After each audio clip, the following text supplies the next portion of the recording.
Professor Junaid Haris साहब मुस्लिम scholar हमारे साथ हैं। जुनैद हारिस साहब, आप बताइए, जो सुप्रीम कोर्ट से फैसला आया, जो क्लीन चिट प्रधानमंत्री नरेंद्र मोदी को दी और उसमें टिप्पणी भी की गई कि कुछ लोगों ने साजिशन, ये प्रोपेगेंडा चलाया, एक साजिश रची गई जिसका नतीजा था कि ये केस जो है इतना लंबा खिंचा। आपका रिएक्शन?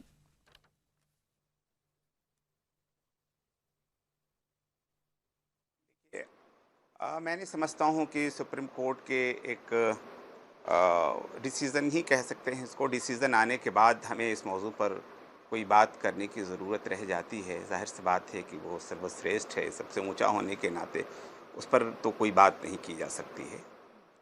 अलबत्ता मैं एक बात ज़रूर कहूँगा, मेरा जो सब्जेक्ट है इस्लामिक स्टडीज़, उससे फ़ायदा हासिल करते हुए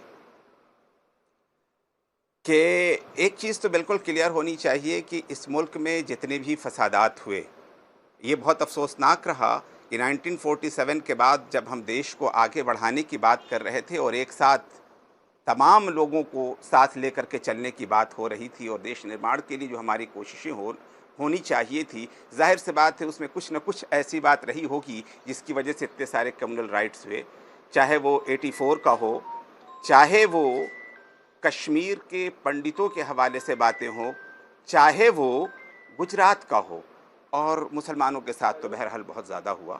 मैं कहना क्या चाहता हूँ, इसमें ज़िम्मेदारी अगर किसी के सर जाती है तो सिर्फ़ और सिर्फ हुकूमत वक्त को जाती है, जो भी उस वक्त का हाकिम है, जो भी गवर्नमेंट है उसके सर जाती है। आपको मैं एक चीज़ सिर्फ ये कह करके अपनी बात ख़त्म करना चाहता हूँ कि हुसैन का कत्ल यजीद के ज़माने में हुआ, यजीद ने हुक्म भी नहीं दिया था कि कत्ल किया जाए, लेकिन उसके ज़माने में हुआ, जिम्मेदार यजीद माना जाता है।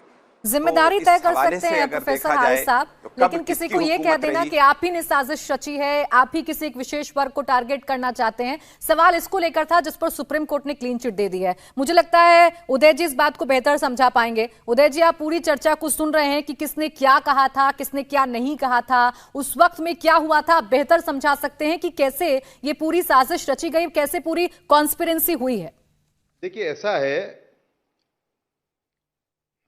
ऐसा है, पहली बात तो ये कहना कि तीसरा सेटलवार दूसरे एनजीओ थे, उनको कांग्रेस का सपोर्ट नहीं था, ये सरासर गलत और झूठ है।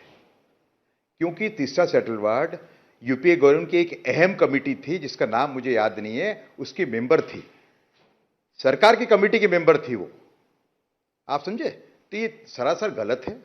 दूसरा, मैं पूछना चाहूंगा कि क्या जिन लोगों ने 59 हिंदुओं को मार डाला जला के, क्या उनको बचाने का प्रयास नहीं हुआ था?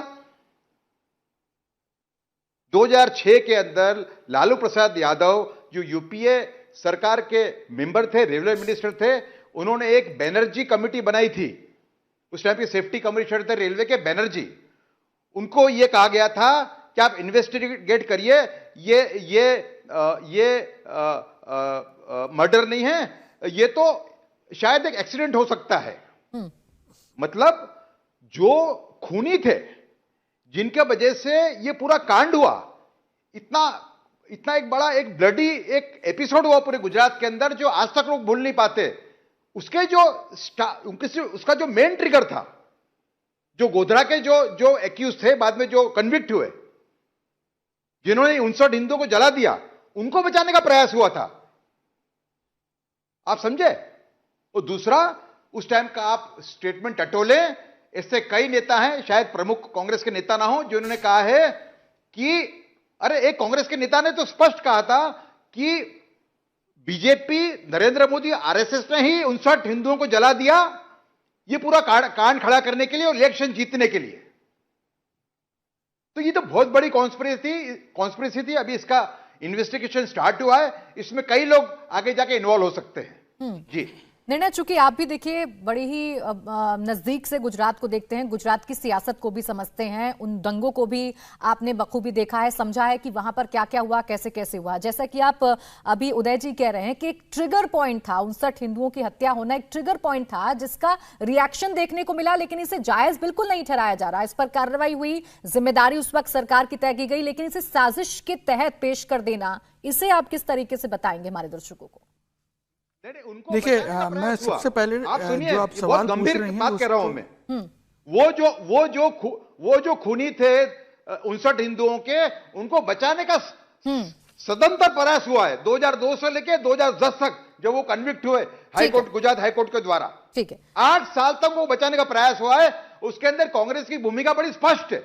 ठीक है, इस पर जवाब लेंगे प्रमोद कांग्रेस के नेताओं की, बिल्कुल उससे जवाब लेंगे। निर्णय आप जरा बताइए। देखिए, मैं जो उदय भाई कह रहे हैं उसी के एक्सटेंशन में आपको थोड़ा सा और इसको एलॉबरेट करना चाहता हूँ। इससे ज़्यादा स्पष्ट हो जाएगी स्थिति, क्योंकि मैं खुद विटनेस रहा हूँ उन सारी घटनाओं का भी। 2006 में आप देखिए किस तरह से चीज़ों को स्टेज किया गया। 2006 में जब यूसी बनर्जी कमीशन फॉर्म हुआ था, एक तरफ यूसी बनर्जी कमीशन अपनी जांच शुरू कर रहा था और उसी वक्त गांधीनगर स्टेशन पे खड़ी हुई एक ट्रेन शांति एक्सप्रेस के एक कोच में आग लगती है और बकायदा हूबहू उसी प्रकार के सर्कमस्टांसेस क्रिएट किए जाते हैं, उस प्रकार के सर्कमस्टांसेस सामने आते हैं जिन सर्कमस्टांसेस में ये बाद में रिपोर्ट में प्रूव किया गया कि गोधरा के S6 कोच में आग लगी थी। अब आप अंदाज़ा लगाइए कि उन दिनों में जो सरकार थी यूपीए की, उसके एक मंत्री एक कमीशन को अपॉइंट करते हैं और वो कमीशन पहले दिन से जब हम देख रहे हैं, जब वो जांच के लिए आए, जब वो स्पॉट मॉनिटरिंग के लिए वहाँ पे आए, तब भी हम देख रहे थे, जब वो कमीशन वहाँ पे आता है और उसके साथ कुछ घटनाएं ऐसी घटती हैं गुजरात के दूसरे भाग में जिसको आपस में कोलैबोरेट किया जाता है। मैं आपकी जानकारी के लिए बता दूं कि यूसी बनर्जी कमीशन ने जो रिपोर्ट अपनी पेश की थी उसमें बाकायदा शांति एक्सप्रेस के उस डिब्बे के जलने की घटना को के साथ उस चीज़ को कंपेयर किया गया था। तो आप अंदाज़ा लगाइए कि किस तरह से चीज़ों को मैनेज किया जा रहा था और यही जो सारे तथ्य हैं इस एफआईआर का आधार बने हैं। आप देखिए जो ये एफआईआर है इसमें बकायदा सुप्रीम कोर्ट का जो ये जजमेंट आया है इसको इसी कॉन्टेक्स्ट में रीड किया गया है। इस एफआईआर में बकायदा ये मेंशन किया गया है कि उन दिनों में पिछले 16 सालों में या पिछले 20 सालों का ये जो पीरियड है, इसमें लगातार कोर्ट्स को इन्फ्लुएंस करने की कोशिश की गई, कमीशंस को इन्फ्लुएंस करने की कोशिश की गई, कई फर्जी डॉक्यूमेंट्स रखे गए। मैं इनफैक्ट ये देख रहा था, इसमें एफआईआर में मेंशन किया गया, सुप्रीम कोर्ट ने इनफैक्ट अपने ऑब्जर्वेशन में भी इस बात को कहा है कि जाकिया जाफरी की पिटीशन का आधार क्या बना।